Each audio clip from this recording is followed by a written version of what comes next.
Irmãos queridos, vamos abrir a palavra de Deus no Evangelho de Jesus Cristo, conforme o relato de Lucas, capítulo 24, verso 49.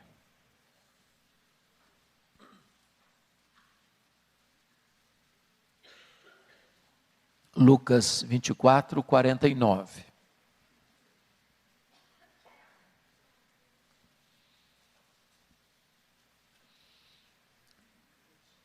Está escrito: eis que envio sobre vós a promessa de meu Pai. Permanecei, pois, na cidade, até que do alto sejais revestidos de poder. Agora, Atos dos Apóstolos, capítulo 1.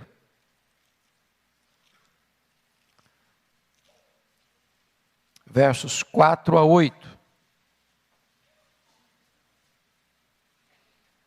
Jesus já havia ressuscitado, e antes de ir aos céus, está escrito: e comendo Jesus com eles, com os discípulos, determinou-lhes que não se ausentassem de Jerusalém, mas que esperassem a promessa do Pai, a qual disse ele: de mim ouvistes. Porque João, na verdade, batizou com água, mas vós sereis batizados com o Espírito Santo, não muito depois destes dias. Então os que estavam reunidos lhe perguntaram: Senhor, será este o tempo em que restaures o reino a Israel? Respondeu-lhes: não vos compete conhecer tempos ou épocas que o Pai reservou pela sua exclusiva autoridade, mas recebereis poder ao descer sobre vós o Espírito Santo. E sereis minhas testemunhas, tanto em Jerusalém como em toda a Judeia e Samaria, e até os confins da terra. Agora, capítulo 2, versos de 1 a 4. Ao cumprir-se o dia de Pentecostes, estavam todos reunidos no mesmo lugar. De repente veio do céu um som como de um vento impetuoso, e encheu toda a casa onde estavam assentados. E apareceram distribuídas entre eles línguas como de fogo, e pousou uma sobre cada um deles. Todos ficaram cheios do Espírito Santo, e passaram a falar em outras línguas, segundo o Espírito lhes concedia que falassem. Verso 11. Tanto judeus como prosélitos, cretenses e arábios, como os ouvimos falar em nossas próprias línguas as grandezas de Deus. Irmãos, nesta noite eu gostaria de conversar um pouco com vocês sobre o poder do Espírito Santo. E eu estou convencido, e vocês certamente também, de que o Pentecostes foi certamente o maior acontecimento na história da igreja, depois da morte e da ressurreição do Senhor Jesus Cristo. Foi ali, historicamente, que o Espírito Santo foi derramado, em cumprimento à promessa do Pai, para ficar para sempre com a sua igreja. O derramamento do Espírito Santo trazendo poder acontece exatamente porque os discípulos obedecem à orientação de Jesus: permanecei na cidade, até que do alto sejais revestidos de poder. Porque antes de enviar a igreja ao mundo, Jesus Cristo enviou o Espírito Santo à igreja. E esta ordem não pode ser invertida. Esta espera foi uma espera obediente. Esta espera foi uma espera perseverante. Esta espera foi uma espera cheia de expectativa, a expectativa do revestimento de poder. Diz o capítulo 1, versículo 14 de Atos, que todos estes perseveravam unânimes em oração, com as mulheres, com Maria, mãe de Jesus, e com os irmãos dele. Notem vocês que não foram alguns, mas todos. E todos perseveravam, mas todos estavam unânimes, sintonizados no mesmo canal, desejosos da mesma experiência, aguardando o mesmo revestimento de poder, sintonizados na mesma obediência à orientação de Jesus para o recebimento do mesmo poder, o poder do Espírito Santo de Deus. Esses 120 estão unidos, coesos, unânimes, perseverando na busca do mesmo ideal, serem revestidos com o poder do Espírito Santo. O que aconteceu então naquele dia histórico, memorável do Pentecostes? Eu gostaria de destacar duas verdades soleníssimas. A primeira delas, a experiência pessoal do enchimento do Espírito Santo. Notem comigo o que está escrito no capítulo 2, versículo 4. Todos ficaram cheios do Espírito Santo. Agora preste atenção numa coisa, amados. É muito importante entender isso. Aqueles discípulos que estão no cenáculo aguardando o enchimento do Espírito Santo, eles já eram crentes. Eles já eram salvos. Consequentemente, eles já tinham o Espírito Santo. Notem vocês que foi o próprio Jesus quem disse que eles já estavam limpos. Foi o próprio Senhor Jesus que disse que todos aqueles que o Pai havia lhe dado, ninguém havia perecido, exceto Judas Iscariotes, o filho da perdição. Aqueles 120 que estavam lá já possuíam o Espírito Santo, porque a Bíblia é clara e categórica em afirmar que ninguém pode pertencer a Cristo a não ser pela obra do Espírito Santo. Ninguém pode ser crente a não ser que tenha nascido de novo da água e do Espírito. Se isso não bastasse, o próprio Jesus Cristo, depois de ressuscitado, soprou sobre eles o Espírito Santo e disse: recebei o Espírito Santo. Portanto, eles já tinham o Espírito Santo, eles já eram habitados pelo Espírito Santo, mas eles ainda não estavam cheios do Espírito Santo. Uma coisa é ter o Espírito Santo presente, outra coisa é ter o Espírito Santo presidente. Uma coisa é ter o Espírito Santo em nós, ser habitados pelo Espírito. Outra coisa é ser cheio e revestido com o poder do Espírito Santo. E eu gostaria de hoje pensar com você, fazendo-lhe essa pergunta muito particular, muito pessoal. Você que está aqui, que é crente, que é salvo pela graça, que já foi lavado no sangue do Cordeiro, que tem o seu nome escrito no livro da vida, você está cheio do Espírito Santo? Há provas disso na sua vida? Há evidências disso na sua vida? Há sinais disso na sua vida? Porque ser cheio do Espírito Santo não é uma opção nossa, é uma ordenança do Senhor Jesus Cristo. É uma orientação clara e um imperativo absoluto que Paulo dá em Efésios 5,18. Não vos embriagueis com vinho no qual há dissolução, mas enchei-vos do Espírito. E esse verbo está no presente contínuo, dizendo o seguinte, que ontem você pode ter sido cheio do Espírito Santo, mas hoje você precisa ser cheio de novo, porque a plenitude de ontem não serve para hoje. Agora notem comigo, o que acontece nessa experiência? Olha o capítulo 2 comigo. Ao cumprir-se o dia de Pentecostes, estavam todos reunidos no mesmo lugar. De repente veio do céu um som, como de um vento impetuoso, e encheu toda a casa onde estavam reunidos.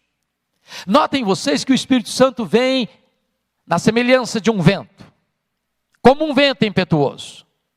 E o vento é um símbolo do Espírito. E foi o próprio Jesus Cristo quem disse isso, que os ventos sopram onde quer.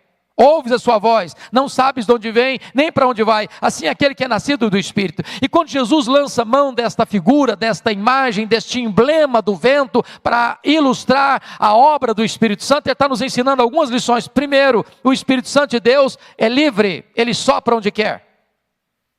Ele não pode ser comandado, ele não pode ser dirigido, ele não pode ser coordenado pelo homem, ele é livre. Ele é livre, ele sopra onde quer. Ele sopra onde você jamais soprou. Ele sopra onde você jamais esperaria que ele soprasse. Ele sopra e ninguém pode resistir ao sopro do Espírito Santo de Deus, porque além de livre, ele é soberano.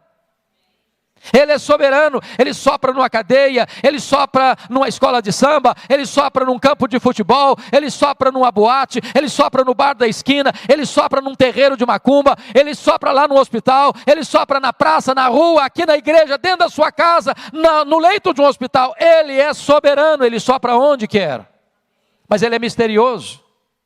Você não administra o Espírito Santo, você não domestica o Espírito Santo. Ele é livre e Ele é soberano. E Ele vem, diz o texto, como um vento impetuoso, irresistível. Mas notem comigo, por gentileza, versículo 3. E apareceram, distribuídas entre eles, línguas como de fogo. E pousou uma sobre cada um deles. Notem vocês que a experiência do enchimento não é coletiva, mas particular, pessoal. E desta forma, irmãos, a plenitude do Espírito Santo é para pessoas, é para indivíduos, é para você, é para mim. Estas línguas como de fogo pousaram, mas não pousaram no ambiente geral, não pousaram na coletividade, uma sobre cada um deles. Agora notem. O Senhor Jesus Cristo, através do seu precursor João Batista, foi categórico em afirmar, quando as pessoas queriam fazer dele o Messias: porventura tu não és o Cristo? E João Batista disse para as multidões: eu batizo com água, mas aquele que vem depois de mim é mais poderoso do que eu. E Ele vos batizará com o Espírito Santo e com fogo. Se você olhar a história bíblica, Deus se revelou através do fogo. Foi assim lá na sarça ardente, no Monte Sinai. Foi assim lá no Monte Carmelo, com o profeta Elias. O fogo de Deus veio, consumiu o holocausto. Foi assim quando Salomão estava consagrando o templo. A presença de Deus veio como fogo. A Bíblia diz, e as Escrituras nos informam, que o trono de Deus é fogo, que Deus é fogo, que a palavra de Deus é fogo, que Ele faz dos seus ministros labaredas de fogo. E agora o Espírito Santo vem como línguas como de fogo, porque Jesus veio e a promessa de que Ele viria e batizaria com o Espírito Santo e com fogo. É claro que esse texto é um texto que dá margem para alguns e outros estudiosos dizerem que não, que batismo com o Espírito Santo é uma coisa e que batismo com fogo é o oposto de batismo com o Espírito Santo. Mas notem vocês que o texto não está dizendo Ele vos batizará com o Espírito Santo ou com fogo, mas Ele vos batizará com o Espírito Santo e com fogo. De tal maneira que as mesmas pessoas recebem tanto um quanto o outro. E aí me leva a uma ideia feita por Edwin Orr. Edwin Orr esteve aqui no Brasil no centenário do presbiterianismo. Talvez foi a pessoa, pelo menos que naquela época, mais conhecia e pregava sobre avivamento na história da igreja. E Edwin Orr relata um fato curioso, que ele estava pregando num grande culto de praça pública, uma grande multidão, e ele tem uma atitude que gera inicialmente muita estranheza, porque ele chama dois pastores à frente. Um pastor aspersionista, como um presbiteriano, por exemplo, e um pastor imersionista, como o irmão pastor Batista, por exemplo. E aí na frente de toda aquela multidão, ele perguntou para os pastores assim: qual de vocês usa mais água no batismo? Gerou um constrangimento no auditório. Era uma pergunta impertinente, era uma pergunta que gerava uma espécie de constrangimento público para aqueles dois ministros do Evangelho. E antes que o desconforto pudesse ser gerado, ele respondeu: não importa a quantidade de água que vocês usam no batismo, a língua continua seca. Nós precisamos de um batismo de fogo, porque só o fogo pode entrar para as suas entranhas e purificar você. Quando você trata do batismo com fogo, você está pensando em 4 coisas. Primeiro, o fogo ilumina. Segundo, o fogo aquece. Terceiro, o fogo purifica. Quarto, o fogo alastra. Nós precisamos deste revestimento e deste poder. Deste poder. Aliás, quando você vai estudar as Escrituras, lá no livro de Levíticos, capítulo 6, 5 vezes aparece lá a exortação, a instrução, para não deixar o fogo apagar sobre o altar. Porque o fogo tem 2 características, ou ele alastra, ou ele apaga. Para que o fogo continue aceso no seu coração, é necessário você manter o combustível do fogo. Alimentar o fogo, porque senão ele apaga. Há muitos crentes, meus irmãos, que hoje estão como que cobertos de cinzas. Houve um tempo na sua vida que houve fogo, houve um tempo na sua vida que houve fervor, houve um tempo na sua vida em que havia amor por Jesus, alegria na presença de Deus, delícia na oração, prazer no louvor, paixão pelo Evangelho, alegria em falar de Jesus Cristo. Esta chama foi apagando, foi ficando uma chama bruxuleante, e de repente esse fogo apagou, e essas brasas se tornaram um carvão cheio de cinzas e coberto de cinzas.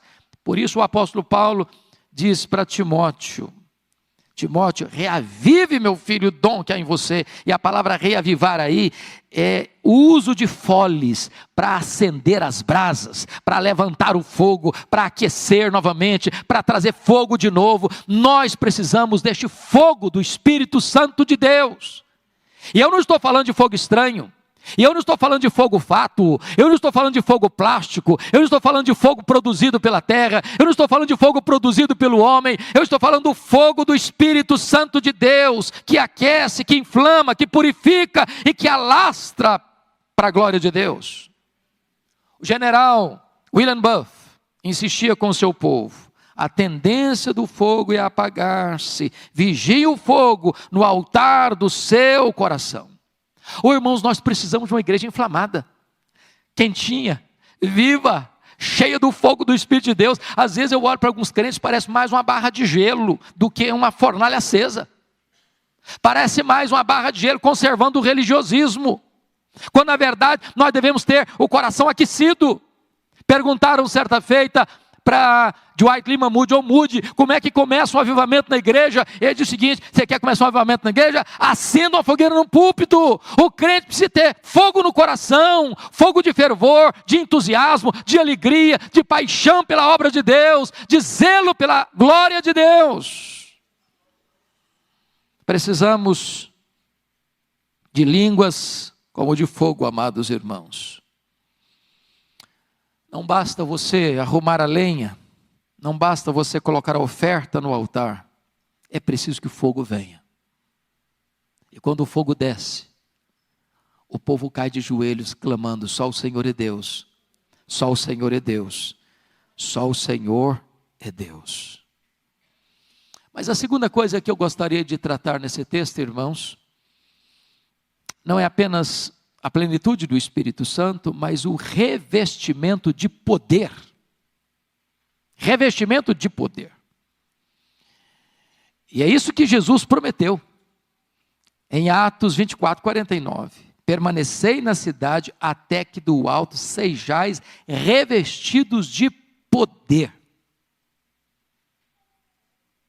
Pois foi exatamente isso que Jesus reafirma em Atos 1. Versículos 4 e 5, determinou-lhes que não se ausentassem de Jerusalém, mas que esperassem a promessa do Pai, a qual disse ele: de mim ouvistes, porque João na verdade batizou com água, mas vós sereis batizados com o Espírito Santo. Isso gera uma pergunta: vai ser nesse tempo que o Senhor vai restaurar o reino a Israel? E Jesus responde: vocês não têm essa competência de descobrir, de ficar investigando, de ficar lucubrando sobre tempos ou épocas, mas recebereis poder ao descer sobre vós o Espírito Santo. E sereis minhas testemunhas, tanto em Jerusalém como em toda a Judéia e Samaria e até os confins da terra. E eu gostaria de olhar aqui algumas coisas com vocês. Primeiro, irmãos, não há cristianismo sem poder. Não há cristianismo sem poder. Sabem por quê? Porque o Evangelho é o poder de Deus. Nós pregamos o Evangelho, que é o poder de Deus. Segundo, irmãos, O Espírito Santo é espírito de poder. É o que o apóstolo Paulo descreve para Timóteo, capítulo 2, 2 Timóteo 1,7. Deus não nos deu espírito de medo, de covardia, de fraqueza, de timidez, mas espírito de poder. Paulo diz em 1 Coríntios 4,20 que o reino de Deus não consiste de palavra, de discurso, mas o reino de Deus consiste de poder. Então não há cristianismo sem poder. Então não deveria existir cristão sem poder. Mas a pergunta é: estamos nós revestidos com esse poder? Notem comigo. O próprio Senhor Jesus Cristo, sendo um homem perfeito, não abriu mão desse poder. Se não, vejamos. Primeira experiência está lá no seu batismo. Quando ele é batizado, e ele não precisava ser batizado, porque o batismo de João era batismo de arrependimento, e ele não tinha pecado dos quais se arrepender. E ele recebeu o batismo porque ele se identificou conosco que somos pecadores. Mas diz a Bíblia que enquanto ele orava, os céus se abriram, o Espírito Santo desceu sobre ele, e o Pai falou: este é o meu filho amado, em quem eu me comprazo. A partir dali, ele é revestido com esse poder.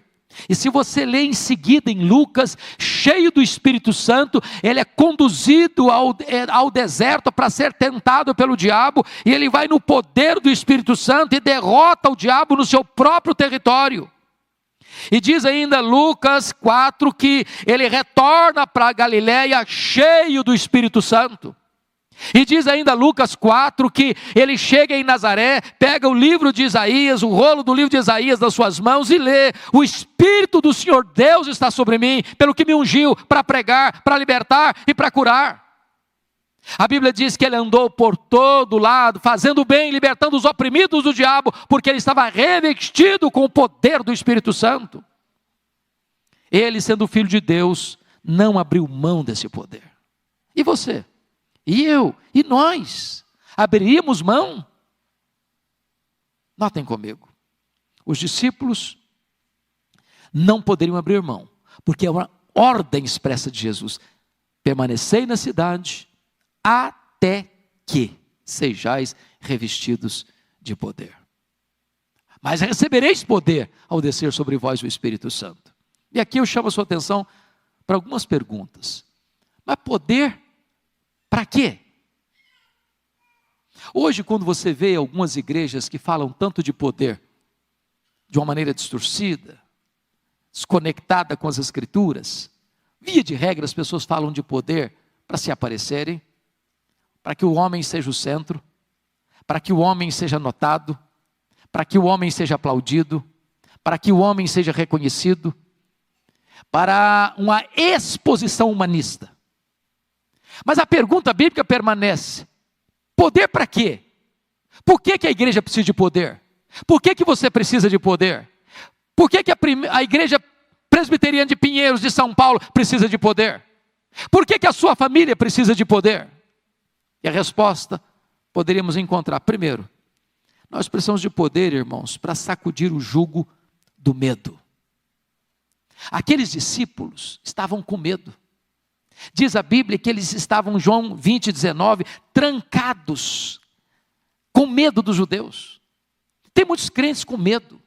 Medo de abrir a boca, medo de testemunhar, medo de ser fiel, medo de assumir o seu compromisso com Jesus, medo de vestir a camisa de um cristão, medo de ser uma testemunha eficaz do Senhor Jesus Cristo lá na escola, lá na universidade, lá diante da oposição do mundo, lá no seu trabalho, lá na sua empresa, lá nos seus negócios. Medo, covardia.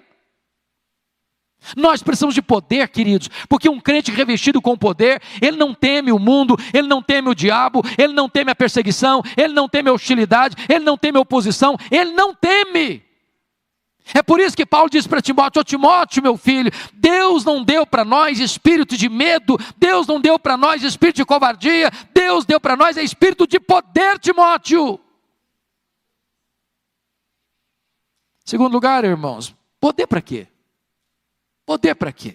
Segundo, poder para tirar os olhos da especulação teológica para a ação missionária.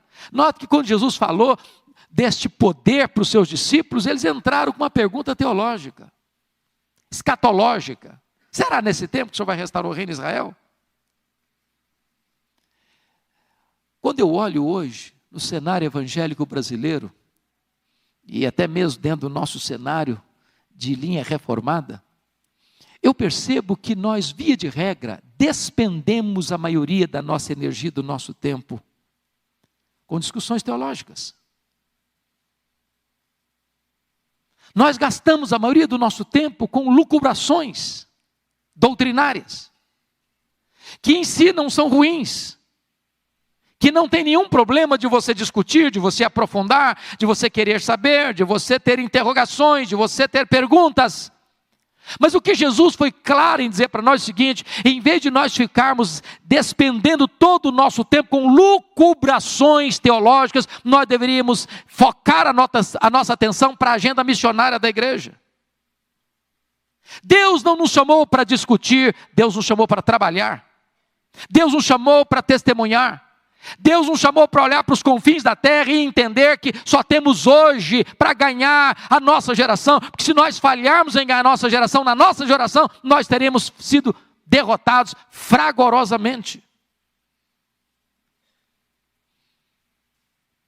Às vezes, queridos, discutimos muitas opiniões, profundas lucubrações, mas não agimos. Temos muito religiosismo e pouca vida. Muita ortodoxia e pouco poder, muita discussão e pouco trabalho, muito barulho e pouco resultado. Terceiro, poder para quê? Por que você e eu precisamos de poder? Em terceiro lugar, poder para morrer. Olha Atos 1:8, mas recebereis poder ao descer sobre vós o Espírito Santo, e sereis minhas testemunhas. A palavra testemunha, na língua grega, é a palavra de onde vem a palavra portuguesa mártir.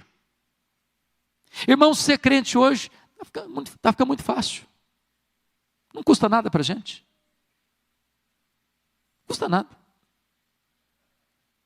Quando Jesus Cristo dá essa palavra, já começava a ensaiar uma ideia de que o Senhor, que era conhecido na época, era César. E você afirmar Jesus é o Senhor, era não ser politicamente correto, era uma espécie de infidelidade ao Estado, era uma espécie de conspiração ao imperador, e isso cresceu, isso se avolumou, e chegou um ponto em que alguém dizia o seguinte: Jesus é o Senhor da minha vida. Ele era levado ao martírio, ele era jogado às feras, ele era queimado vivo, ele era crucificado, e somente aqueles que dispunham-se a morrer por Jesus tornavam-se cristãos. O que custa você ser um cristão hoje? Às vezes aplausos, reconhecimento, elogios. Deixa eu dizer uma coisa para você, meu amado. Se você não está pronto para morrer, você não está pronto para viver. Se você não tem uma causa pela qual morrer, você ainda não está preparado para viver. Qual é a causa que leva você a dar sua vida? O que é que faz brilhar os seus olhos? O que é que enche o seu peito de entusiasmo? Qual é a grande bandeira da sua vida? Qual é a grande plataforma da sua vida? Qual é o grande projeto da sua vida? Para que você existe? A não ser que você tenha a disposição de dar a sua vida, como Estevão deu a sua, como Paulo deu a sua, como Perpétua deu a sua, como tantos mártires do cristianismo se dispuseram a morrer, nós não teremos vivido de modo digno do crucificado. Precisamos de poder para morrer. Quarto lugar, poder para quê? Poder para quê? Poder para perdoar.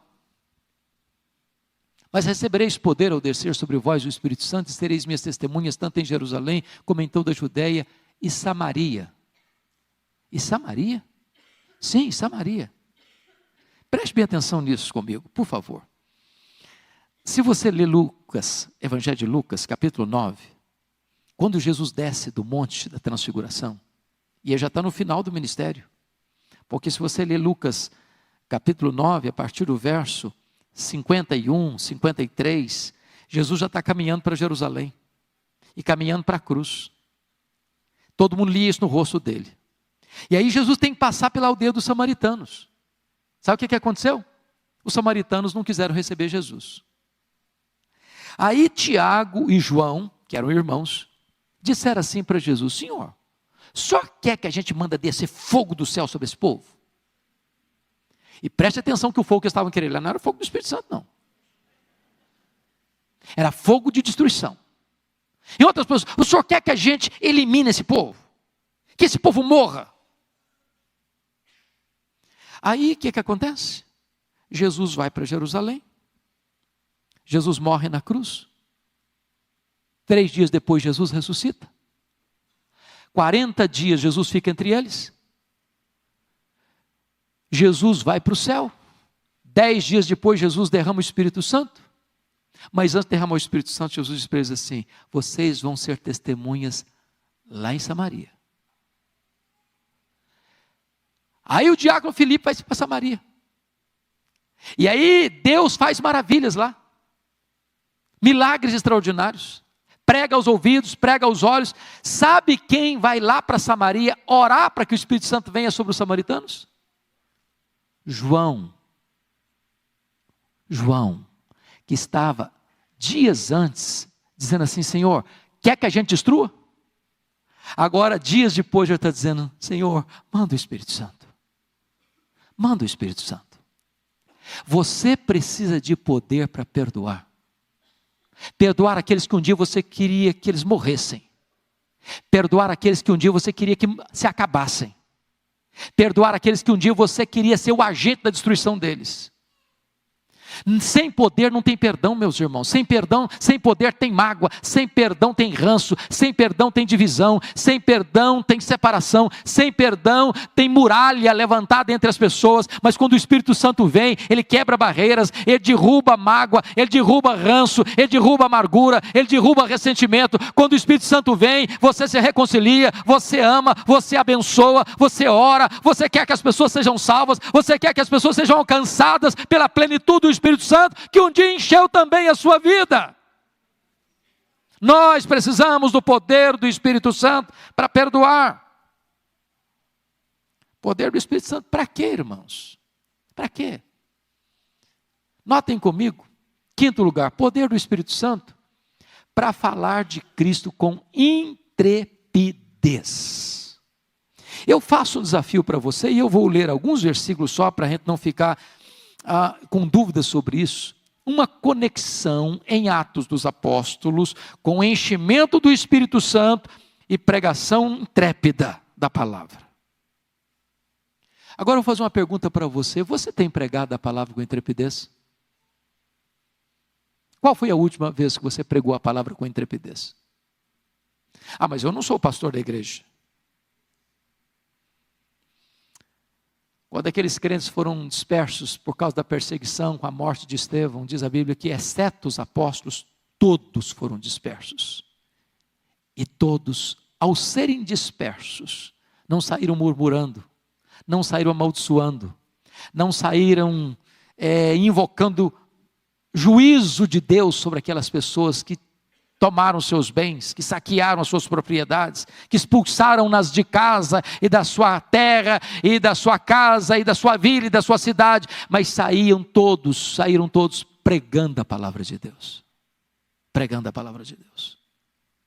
Então, veja comigo, por favor, essa conectividade. Vamos ver.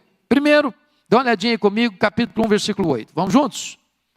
Mas recebereis poder ao descer sobre vós o Espírito Santo, e sereis minhas testemunhas, tanto em Jerusalém, como em toda a Judeia e Samaria, e até os confins da terra. Agora olhe comigo, por favor, capítulo 4, versos 29 a 31. Agora nós vamos ler com mais força, unânime, todos juntos, a uma só voz. Atos 4, 29 a 31, toda a igreja. Agora, Senhor, olha para as suas ameaças e concede aos teus servos que anunciem com toda a intrepidez a tua palavra, enquanto estendes a mão para fazer curas, sinais e prodígios, por intermédio do nome do teu santo servo Jesus. Tendo eles orado, tremeu o lugar onde estavam reunidos.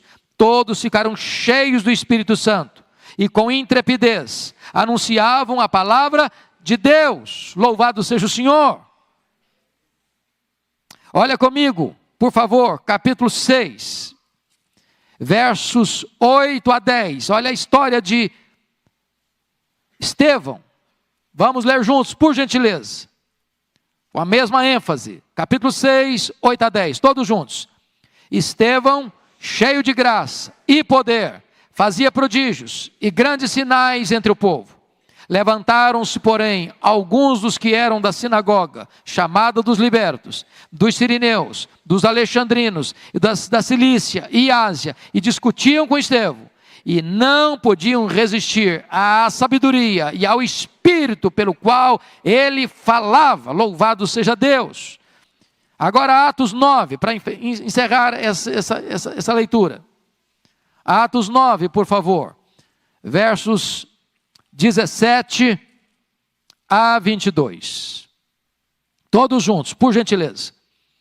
Então Ananias foi, e entrando na casa, impôs sobre ele as mãos, dizendo: Saulo, irmão, o Senhor me enviou, a saber, o próprio Jesus que te apareceu no caminho por onde vinhas, para que recuperes a vista e fiques cheios do Espírito Santo.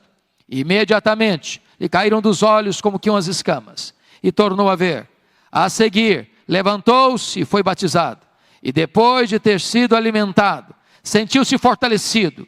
Então permaneceu em Damasco alguns dias com os discípulos. E logo pregava nas sinagogas a Jesus, afirmando que este é o Filho de Deus. Verso 22. Saulo, porém, mais e mais se fortalecia e confundia os judeus que moravam em Damasco, demonstrando que Jesus é o Cristo.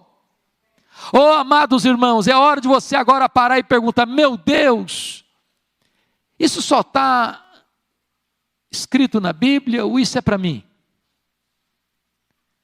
Isso é uma história do passado? Ou isso é uma promessa para o presente? Eu pergunto a você: você tem tido intrepidez, irmão? Se você não tem tido intrepidez, hoje, agora, nessa noite, nós precisamos desse poder, queridos. Nós precisamos desse poder.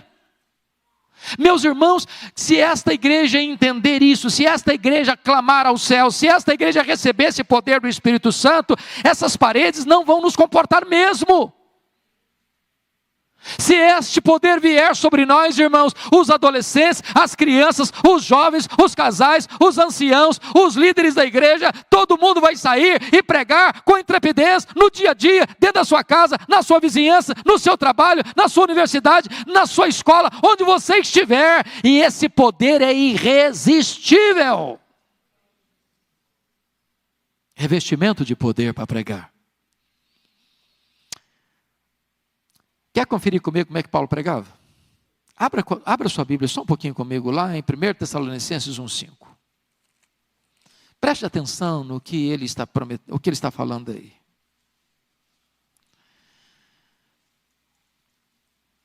Eu queria que a igreja toda lesse comigo. 1 Tessalonicenses, capítulo 1, versículo 5. Toda a igreja. Há uma só voz, vamos ler. Porque o nosso evangelho não chegou até vós tão somente em palavra, mas sobretudo em poder, no Espírito Santo e em plena convicção, assim como sabeis ter sido o nosso procedimento entre vós e por amor de vós. Meus amados, vocês precisam orar pelos pregadores. Ore pelo pastor Ival, ore por mim, ore pelos pastores da igreja. Alguém já disse que banco sem oração é púlpito sem poder.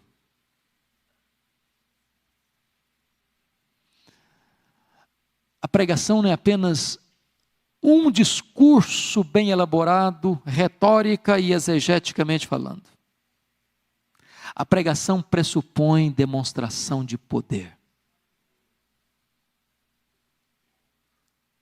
A ponto da pessoa entrar com o coração mais endurecido e esse poder ser quebrado. E essa resistência ser tirada. Sabe por quê? Porque o Evangelho é o poder de Deus, e a palavra aí é dinamite. Dinamite é usada para explodir pedra granítica.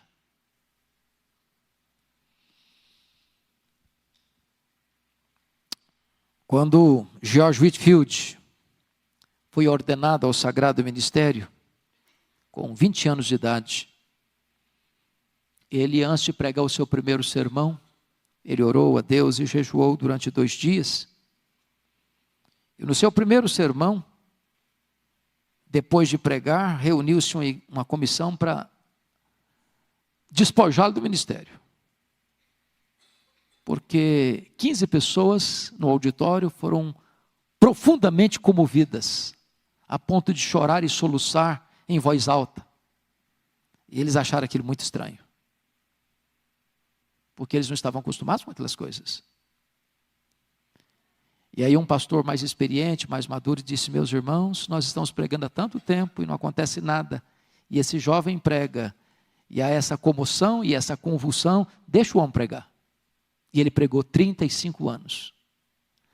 3 a 5 vezes por dia. Para auditórios de até 80 mil pessoas sem microfone. O maior fenômeno do mundo em pregação ao ar livre. Nunca na história nenhum homem pregou como George Whitefield. Todo dia, 3 a 5 vezes por dia, para auditórios de 2.000 a 80 mil pessoas. Com o poder do Espírito Santo. John Wesley, depois de anos de trabalho missionário, reconheceu que ele era apenas um crente nominal. Apenas um crente nominal. É estranho dizer isso, não? Um missionário não convertido. Um missionário religioso. Um missionário que aprendeu os clichês, os cacuetes. E ele converte-se a Cristo no dia 24 de maio de 1738, num culto dos morávios, na Aldersgate Street, em Londres. Nesse mesmo ano, ele desejou uma experiência mais profunda com Deus. E na madrugada de 31 de dezembro, já 1º de janeiro de 1739, às 3 horas da madrugada, ele, seu irmão Carlos, George Whitefield, mais 60 irmãos, prosseguiram naquela vigília de oração, até às 3 horas da madrugada, quando o Espírito Santo foi derramado com grande graça e poder sobre eles. Eles ficaram cheios do Espírito Santo. Eles sacudiram a Inglaterra. Eles experimentaram um poderoso avivamento. Ele pregou mais 52 anos depois desse revestimento. Ele morreu no dia 2 de março de 1791. E os historiadores dizem que muitas vezes ele ia pregar nas minas de carvão. E aqueles homens encarvoados, de repente uma fileira branca começava a romper o ciclo do carvão, as lágrimas rolando, porque havia poder para pregar a palavra de Deus. Vocês conhecem a história de Moody, que rogou a Deus para usá-lo, que ele quis ser usado por Deus, orava por isso, até o dia que ele foi revestido com esse poder. E depois que ele é revestido com esse poder, ele leva a Cristo mais de 500 mil pessoas. Às vezes temos resultados, irmãos, eu concordo, temos resultados, o pastor prega, pastor Arival, eu prego, outros pregam, a gente vê de vez em quando ali, um fruto aqui, outro fruto ali. Mas nós queremos mais, queridos, nós precisamos de mais. Para quando uma pessoa entrar por aquelas portas, ela tem uma sensação tão profunda da presença de Deus, o impacto tão irresistível da glória de Deus, que ela vai ser impactada. profundamente impactada. E os nossos cultos serão celeiros de conversão. Não haverá reuniões a não ser de oração, de estudo bíblico, de um encontro das mulheres à tarde, do Conexão com Deus segunda noite, ou dos cultos dominicais dessa igreja, ou nas salas de aula, sem que os pecadores se rendam aos pés do Salvador, que as lágrimas do arrependimento brotem. Nós precisamos de ver vida. Por causa deste evangelho de poder, nós precisamos desse poder. Eu preciso desse poder. Você precisa desse poder. E eu queria fazer essa pergunta e eu quero parar aqui. Isso mexe com você? Você crê que Deus tem isso para você? Você crê que isso é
para hoje? Você crê que isso é promessa de Deus? Você que crê que Deus pode fazer?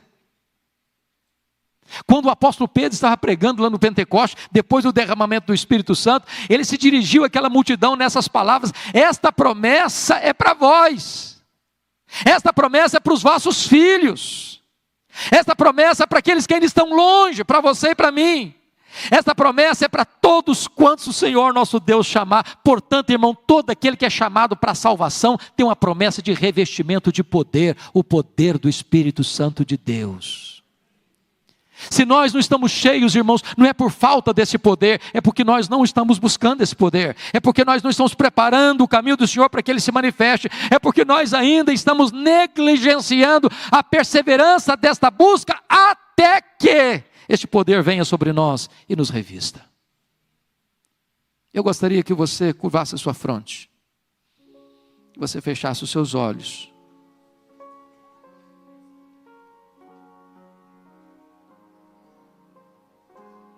Que você sondasse agora mesmo o seu coração. E a pergunta é essa: você está cheio do Espírito Santo? Você foi revestido com o poder do Espírito Santo? Do que você está cheio? O que encanta o seu coração? O que faz os seus olhos brilharem? Qual o grande anseio da sua alma? Qual o grande projeto da sua vida?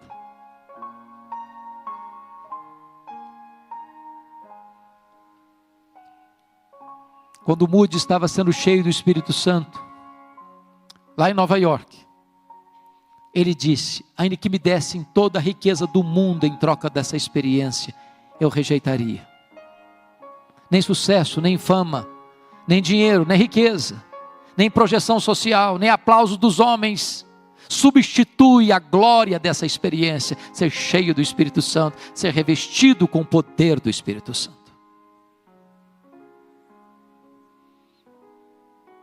Se você anseia por isso, de todo o seu coração, se você hoje quer colocar a sua vida nas mãos do Deus vivo: Senhor, eu quero ser cheio, eu preciso ser cheio, mas talvez tem coisa para ser retirada, porque se existe uma lei da física que dois corpos não podem ocupar o mesmo espaço ao mesmo tempo, é hora de você dizer: meu Deus, o que é que está impedindo a plenitude do Espírito Santo na minha vida? Tenha coragem de romper com isso, tenha coragem de largar práticas de pecado, tenha coragem de romper com aquilo que está impedindo a plenitude do Espírito Santo, obstruindo o caminho da plenitude, impedindo que essas torrentes venham sobre a sua vida.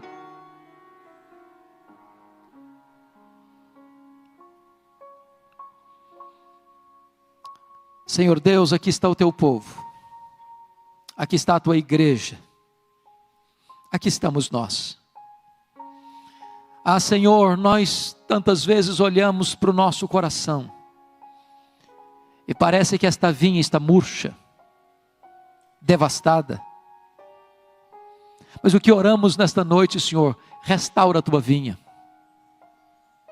Às vezes olhamos para o nosso coração, meu Deus, ele está árido, seco, porque temos informação, temos conhecimento, sabemos do que tu fizeste no passado, tu podes fazer no presente, mas nós ainda não fomos revestidos com este poder do Espírito Santo. Senhor, sopra sobre nós nesta noite o alento do Espírito Santo, sopra sobre nós o vento do Espírito Santo, Senhor. Tira as cinzas, Senhor, inflama as brasas, acende-te fogo santo no nosso coração, em nome de Jesus. Dá-nos intrepidez, dá-nos espírito de ousadia, dá-nos capacidade de olhar para as grandes frentes para pregar a tua palavra, ir até os confins da terra. Dá-nos, ó Deus, amor à tua obra, dá-nos desapego das coisas deste mundo, Senhor, e dá-nos amor à obra da evangelização em São Paulo, neste estado, nessa nação e ao redor do mundo, meu Deus. Desperta a tua igreja, levanta a tua igreja, reaviva a tua igreja para a glória do teu nome. Sopra sobre nós um sopro de vida nesta noite e enche-nos do Espírito Santo e reveste-nos com o poder do Espírito Santo, em nome de Jesus, para a glória de Jesus. Aleluia. Amém.